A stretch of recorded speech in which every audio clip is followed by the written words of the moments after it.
Introduction. Get yourself a real financial education. What did your parents teach you about life, money, and finding a career? Did they tell you you should go to school, study hard, and get a good job afterwards? Probably. Believe it or not, though that's not actually great advice.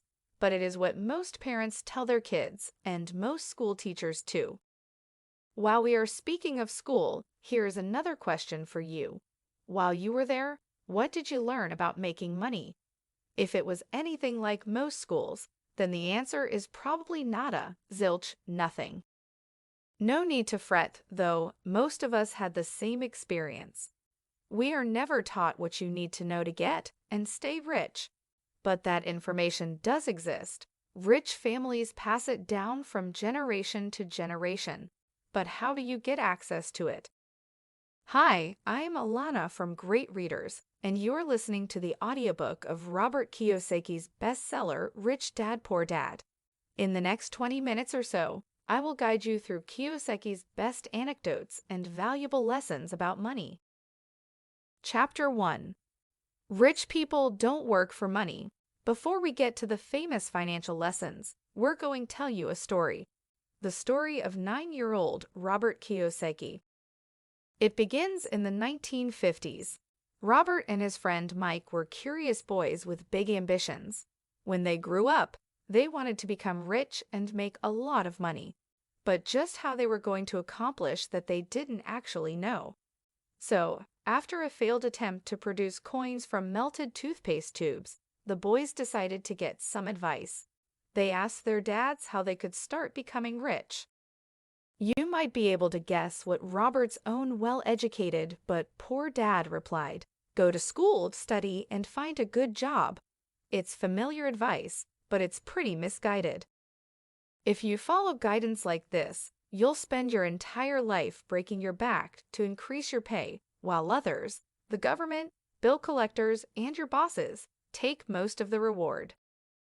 In other words, Robert's poor dad might as well have said, go and join the rat race, the endless routine of working for everyone but yourself. Now, lots of people still follow poor dad's mantra, but many do it out of a sense of fear, a powerful sense of distress at the idea of violating the expectations that society drills into us. A good job is what leads to wealth, we're told, so we study hard as kids and work even harder as adults. The result? We may be avoiding poverty, but we're certainly not growing any wealthier. But there are some people who don't teach that mantra to their kids, people who know how money is created, increased, and maintained. Rich people, in other words, people like Mike's father, the rich dad who became a financial mentor to both boys. So what did Mike's dad suggest? At first, nothing. He made a deal with the young Kiyosaki, offering to teach him what he knew about money if the boy would work for him at the measly rate of 10 cents an hour. Robert agreed, but after a few weeks of being underpaid, the boy returned to his rich dad, seething with anger and ready to quit. You've exploited me long enough, he said, and you haven't even kept your promise. You taught me nothing about money in all those weeks. But there it was, his first lesson delivered by his new mentor with a slight smile. Robert Kiyosaki had just learned that life often pushes you around, and he'd learned that working for money does not make you rich, which is why rich people don't work for money. So you might ask yourself, if the rich don't work for money, then how do they get wealthy? Through theft, maybe, or by winning the lotto? Chapter 2. Educate yourself about finances, identify real assets, and invest in them. Let's answer that question from the last chapter. No, it's none of the answers above. The rich become rich by making their money work for them. Instead of spending all their income on fripperies and luxuries, they invest a portion of it in assets of various types. And then, rather than working for money, they let their assets make money for them. But let's not get ahead of ourselves. When we left off, Robert was still just a kid, and the word asset didn't belong in his vocabulary. But Mike's dad, the rich dad, was about to change all that. One day, he sat the boys down and explained to them that the rich buy assets, whereas the less well-off buy liabilities, often in the mistaken belief that it is, in fact, assets they're acquiring. In truth, he explained, an asset is anything that adds money to your wallet. A liability, on the other hand, is something that takes money away. This differentiation is very important, and not many people get it right. So let's look at an example. A house is often considered an asset, right? But actually, it's one of the biggest liabilities you can have. Buying a house often means working your entire life to pay off a 30-year mortgage and property taxes, meaning it takes money out of your wallet. A house bought with a mortgage works against you in two ways. First, you're guaranteed to have a massive expense taken away from your income every month for the next 360 months, and this is a telltale sign of a liability. Second, those 360 payments could have been invested in way more lucrative assets that put money in your wallet. Rich Dad phrased the lesson as simply as he could for the two boys. If you want to be rich, all you have to do is identify true assets and buy them. Spend your life buying liabilities, though, and you'll never make it. Rich Dad explained that a poor person's salary goes straight to covering immediate expenses, like rent, tax, and food. A middle-class person's salary needs to cover similar expenses too, as well as liabilities like a mortgage, school loans, credit cards, and other forms of debt. But rich people, instead of needing a salary, their assets bring in enough money to provide for them and often leave them with enough to invest again, like stocks, bonds, or real estate you rent to tenants. The result of that reinvestment is that their income goes up once more, meaning that the rich keep getting richer. This is so important, I am gonna say it one more time. If you can keep your liabilities and expenses low, you'll be able to invest what's left over in assets and have your money work for you. Do that, and before long you'll find yourself amassing a small fortune. Chapter 3. Mind your own business. Make money for yourself, not your employer. At this stage, you might feel like objecting. Sure, it's easy to criticize secure, rat race jobs while telling people to acquire assets. But how can you afford to buy those assets if you don't have a job in the first place? Is the money meant to fall from the sky? Nope. No one's telling you to quit your day job, not yet, at least. What Kiyosaki does stress, though in his third lesson, is the importance of minding your own business. Now, that doesn't mean keeping your nose out of other people's lives, not in this context. It simply means tending to your own finances and making money also for yourself, not only your employer.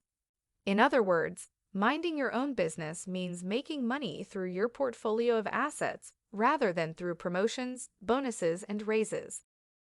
When it comes to personal finances, though, there's a difference between your profession and your business. Your profession is whatever you do 40 hours a week to pay the bills, buy groceries, and cover other living costs. Usually, it gives you a specific title, such as restaurant owner or sales manager. Your business, on the other hand, is what you invest time and money in to help grow your assets. So, how does this tie in with Robert's journey toward financial success? Well, when he was young, his poor dad advised him to focus on finding a secure and well-paying job. His rich dad, on the other hand, told him to start buying assets. Guess whose advice he took? That's right, rich dad's. Robert opened his first business at age 9, where he paid his friend's sister to rent out comic books to the kids in the neighborhood. Others did the work, he just collected the money. When he was older, he worked a day job too. In fact, he put in long hours as an employee of large companies like Xerox and Standard Oil of California. But all the while, he was keeping his expenses and liabilities low, investing what remained of his salary, and collecting a healthy portfolio of income-producing assets. That's how Kiyosaki learned to mind his own business.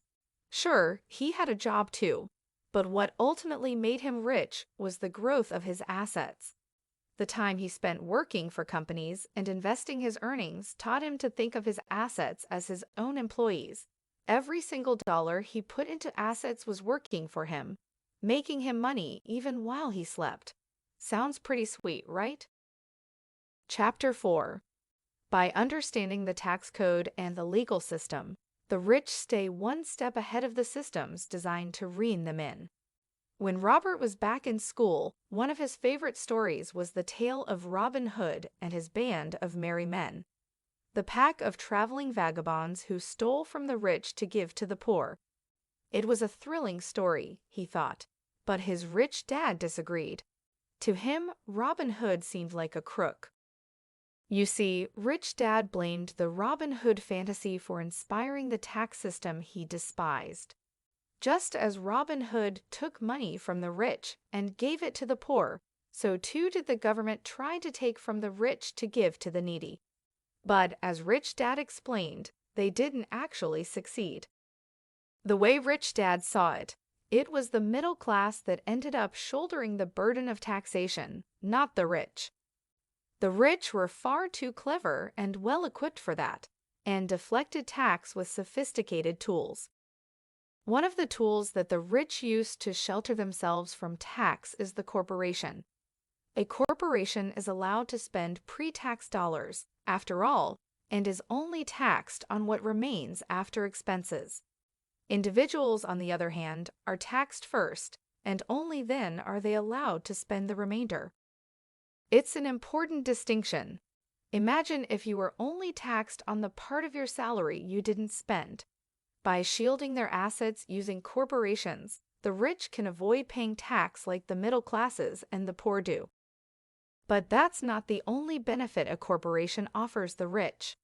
When you form a corporation, it limits the amount of money that you can lose if your enterprise goes under.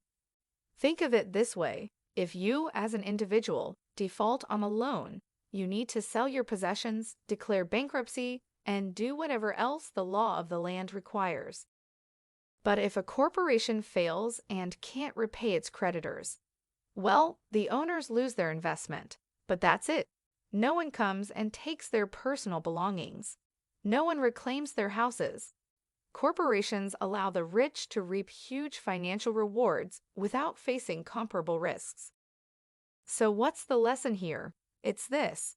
By understanding the tax code and the legal system, the rich stay one step ahead of the systems designed to rein them in.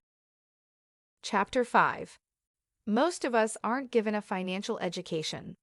Okay, let's go back to Robert Kiyosaki's story. When Robert and Mike were still young, Rich Dad took them under his wing and gave them total access to his private business dealings. They sat in on his meetings with bankers, attorneys, and accountants, and discovered what being a successful business owner involves. As a result, the boys learned a lot, and they learned it quickly, but before long, they began to encounter problems. You see, the skills the pair were learning from Rich Dad made it pretty hard for them to take school very seriously. Over and over again, they were told that study and hard work lead naturally to success and wealth. The idea that financial literacy might also be important didn't seem to occur to anyone besides Rich Dad. Children aren't taught about subjects like saving or investing, and as a consequence are clueless about topics like compound interest. Clear proof of this is the fact that, today, even high schoolers often max out their credit cards. This lack of training in financial intelligence is a problem not only for today's youth, but also for highly educated adults, many of whom make poor decisions with their money. Think about it. Most people completely lack a retirement plan. In the United States, 50% of the workforce are without pensions, and of the rest, nearly 75 to 80% have ineffective pensions. Well, clearly, society has left us poorly equipped in terms of financial knowledge.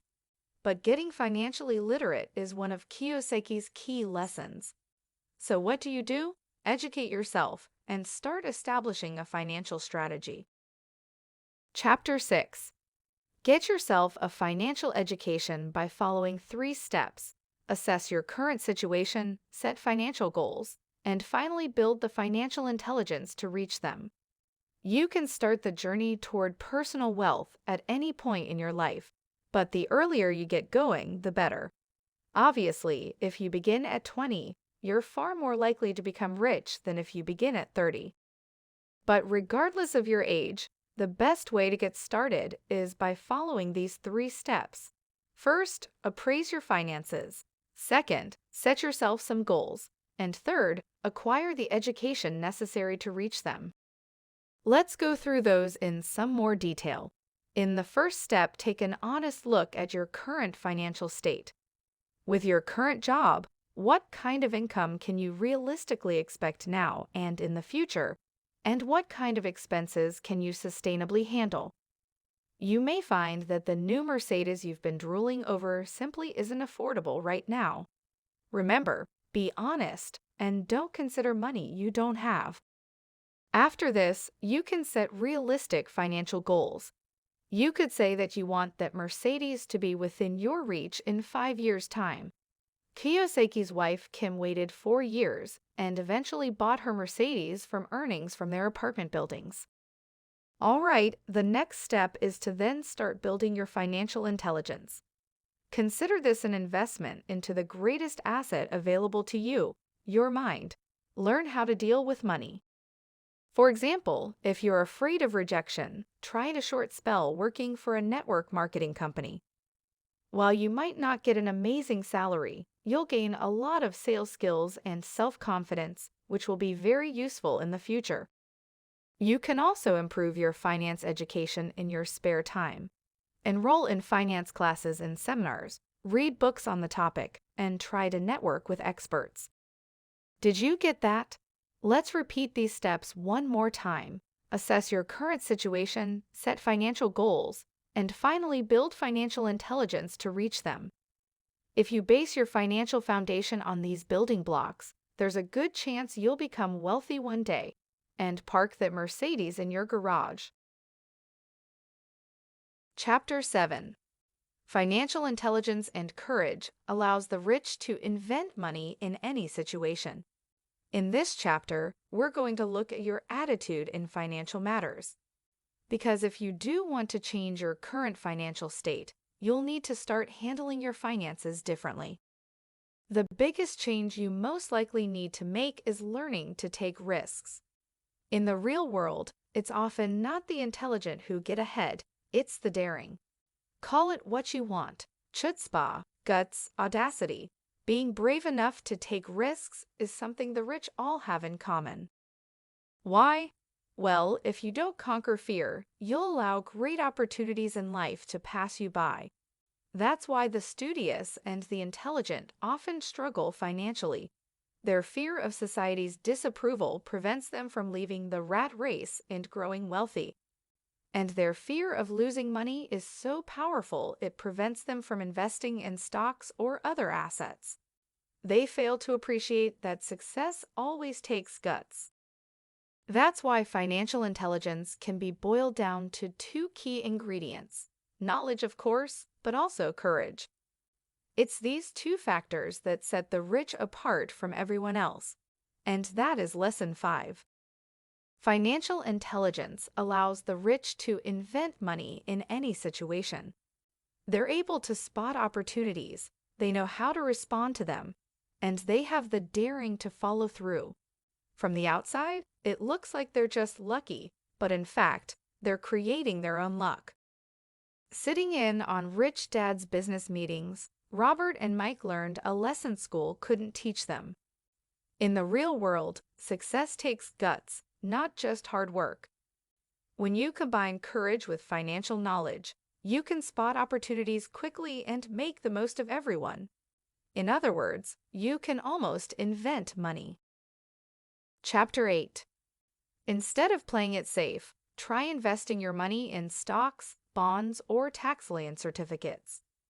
All right, let's dig a bit deeper into the notion of risk in this chapter. What does it actually mean? First of all, taking risks means not always being balanced and safe with your money, which is what you're doing when you put it in basic checking and savings accounts at the bank. Instead of playing it safe, try investing your money in stocks or bonds. While these are considered more risky than typical bank accounts, they have the chance of generating much more wealth. Sometimes, as is the case with stocks, this can happen in a very short period of time.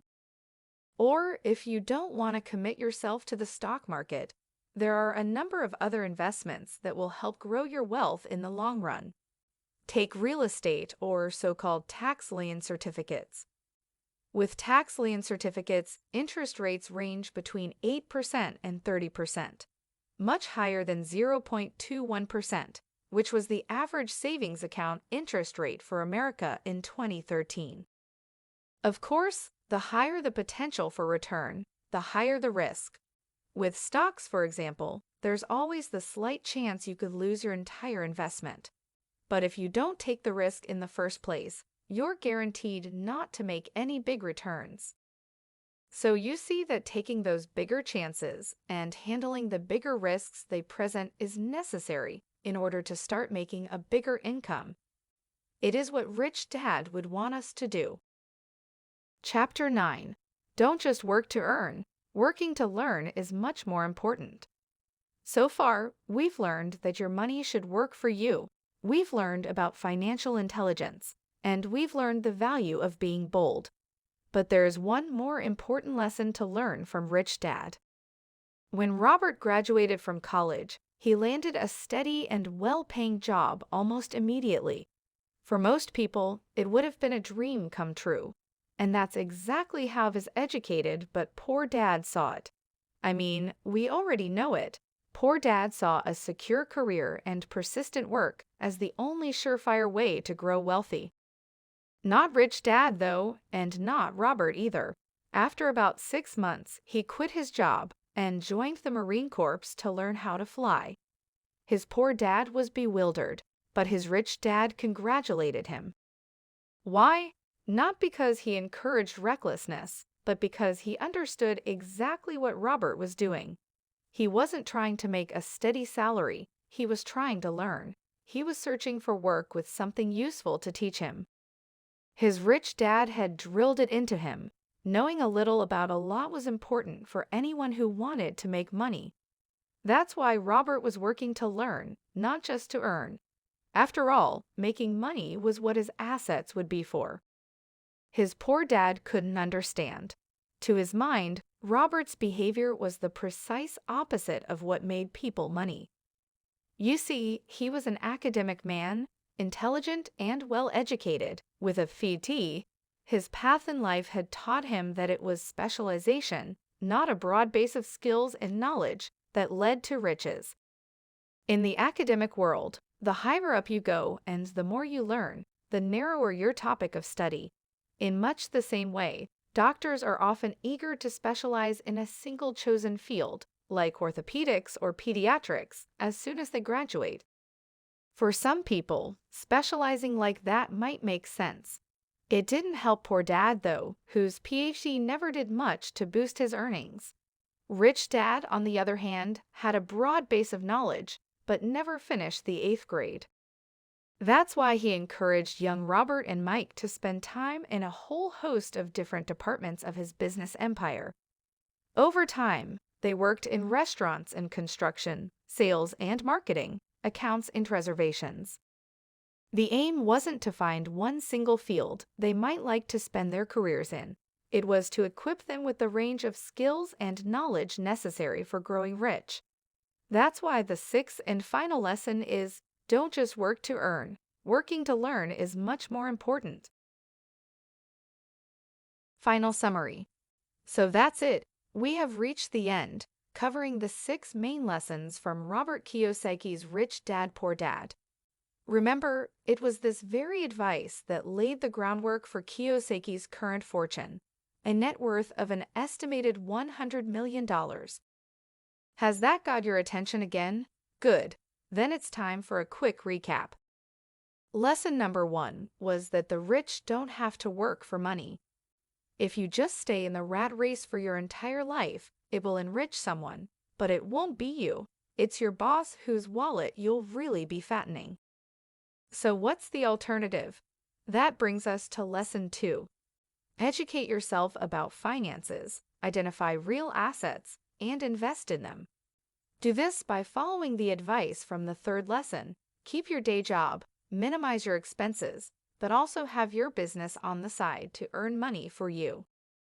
Rule number 4 was know the tax system inside out, because that's what rich people do, and they're able to hang on to their money as a result. The 5th rule is that making money takes chutzpah, but if you've got it, you can make the most of life's opportunities and invent money in almost any situation. Last but not least is rule number 6. Work in order to learn, and learn broadly. Leave specialization to PhD students and physicians.